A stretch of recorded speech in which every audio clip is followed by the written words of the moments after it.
C'était l'époque où les femmes mariées n'avaient même pas le droit d'avoir un point de tabac et de voter. J'ai grandissement le droit de vote. La première fois où j'ai voté, 1945.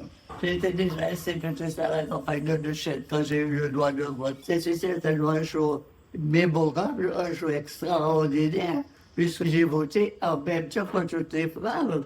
C'était la première fois qu'on les femmes allaient voter, allaient prendre la place des hommes ce jour-là. C'était au bout du Robert qu'on allait voter, et nous étions toutes jeunes. Il y en avait au moins six jeunes femmes de mon âge ou plus jeunes que moi. Nous faisions ça ensemble. Celles qui étaient du Robert et qui devaient voter au Robert. Pourquoi il y a beaucoup de femmes qui auraient refusé dans l'époque?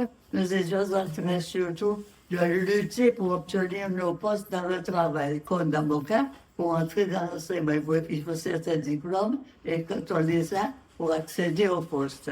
Or, c'était la plupart des hommes qui pouvaient faire ça. Alors, nous étions plutôt acharnés à vouloir, le mot acharné, je veux dire, tenir tête et faire comme tous les hommes, comme tous les êtres humains. Dans le coup, c'était le mari qui avait l'autre temps manqué tout l'heure, et ça avait tout de même mon compte. Et je travaillais, je touchais mon salaire chaque mois.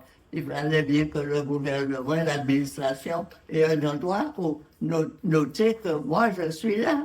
Vous voyez qu'en prenant de l'âge, on ne perd pas tout. Avec ce matin, je me rends bien compte qu'il y a certaines choses que je ne me souviens plus.